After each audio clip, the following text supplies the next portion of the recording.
Hi guys welcome back to my YouTube channel. आसन देखिए आज हम फर्नीचर रे कौन सब काम होला। हाय फ्रेंड्स देखो रवि आई साइंडर मशीन नहीं कि डाइनिंग चेयर पॉलिश करूची।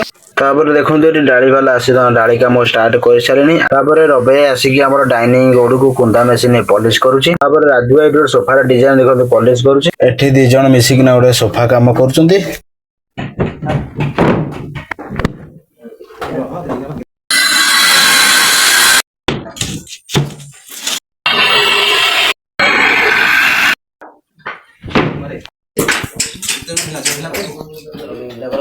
तो ये राजभाई गोटे हेडबक्स पान बत डिजाइन देखो हाथ में पॉलिश करुच्ची। तो ये सोफार जो डिजाइन अच्छी जो कण गुरा से देखो मेसीन साइज कर सोफा गुड़ा फिटिंग कर इंटरेस्टिंग वीडियो देखिए चैनल को subscribe follow like comment share करंतु।